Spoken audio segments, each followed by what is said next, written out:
Like when I got to the Noble Group, they're like, look, we don't have any tech. We need some help. Basically, just go with a fresh slate. And yeah, we did a full review and said, okay, this is what we need. Bang, Yeah. bang, bang. And it's been a wonderful experience so far. I have to say, because leadership's changed as well, right? With Noble. So I think your leadership is obviously helped with that too, right?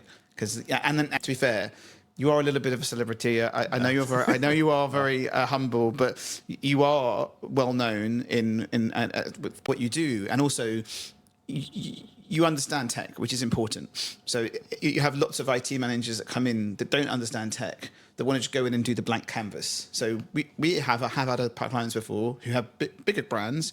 IT guy comes in, I'm going to change everything to Micros because that's where I was last time.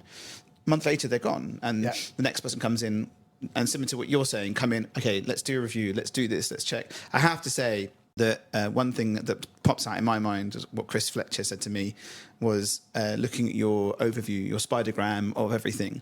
He goes, it's the prettiest thing I've ever seen, because it's all about plugging things in together. And if you can do, because then you give that to other people and they understand it. Well, that's it. I mean, one kind of feature that tied it all together was I had like at least in my mind a picture of somebody walking into the restaurant. So it's like, okay, you walk into the restaurant, now what?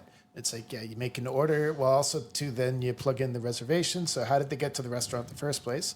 And then basically it goes to the tills, then it goes to the KDS, and then it goes to payment. And then it's like, how do you interact with the customer afterwards?